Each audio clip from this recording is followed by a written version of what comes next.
Alright, Johnny581 back here again with another hunting and hauling, and this is from the other day as well. I've lately been on a retro gaming kick. I'm not sure why. It's probably from browsing on YouTube and seeing how much fun everybody else was having. And I've always been into retro games, but lately I guess you know how every so often there's a cycle and nostalgia kick hits everybody.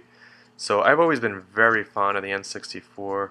I thought it was a phenomenal system and great effort on Nintendo's part. Doesn't get enough credit.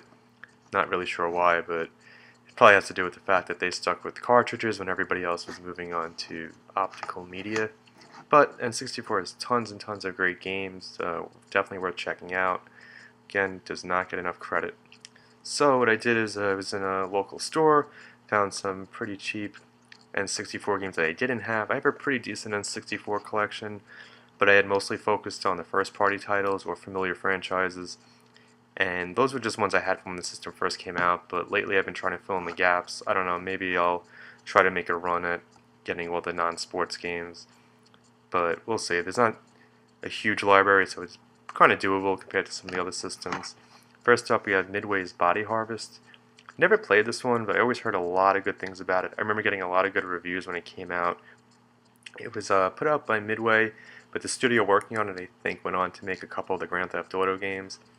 It was pretty violent from what I heard, at least violent for the time. It had an animated style, but I think you're just trying to stop an alien invasion, and there's civilian casualties, if I'm not mistaken, that you have to try to prevent, so by not doing a good job, you are letting civilians die, which is unusual for Midway at the time, because Midway was classic arcade style for the most part, except for Mortal Kombat, but that was their exception. Otherwise, they were just one of those companies that's been around for a while. And Nintendo, of course, was never really big into human death, with a couple exceptions here and there. So here's Body Harvest, which I do look forward to playing because it's something refreshing and new. Then I found Hydro Thunder, which I didn't realize was actually pretty rare on the N64. I had it on the Dreamcast, and I remember playing it in the arcade. It's a really fun game. Another Midway one. Midway definitely championed arcade games all the way through to the end of the Dreamcast. They seem to be really one of the last companies pushing actual arcade machines that you can go to, if you can find them anywhere, and pop some quarters in and have a good time. So Hydro Thunder was really popular.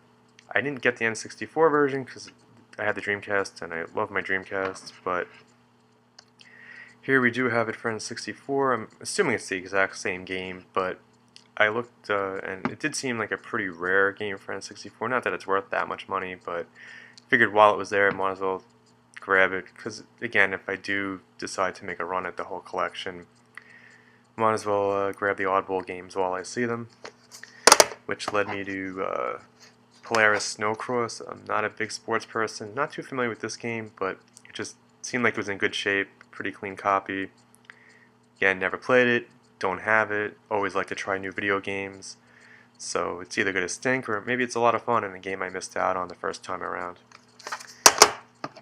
And this is, I probably never even get to touch this one, but the thought popped in my head that if I do go for a full run of the non-sports games, this one I think is also kind of rare, partially because most hardcore gamers, or even casual gamers that weren't children when the system came out, never bought this. There were a few games along this level that came out on the N64, and of course, like myself, I had zero interest. I was in high school when the system was really doing its thing, and I would have had no interest in this, but the price was right, and it was just kind of laying there. Again, it was in good condition, figured why not, I might pop it in just for a laugh, but I probably never will play it.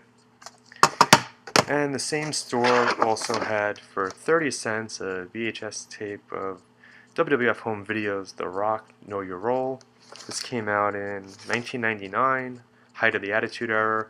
This is when WWF Home Video, I think probably 98 and 99 is when they shifted, and you really didn't see Coliseum Video anymore, and there was a gap between, I guess, the Coliseum releases and these, where they weren't taking advantage of the library. To an extent, they're still not taking advantage of the full advantage of the library. They're doing better now.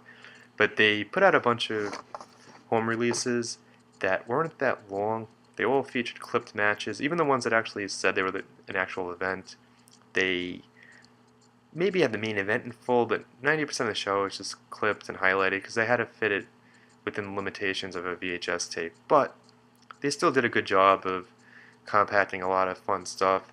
So this one I had never got the first time around. I like the documentaries, but I never was really big on getting the home releases focusing on one guy where it just was match, match, match, or some interviews.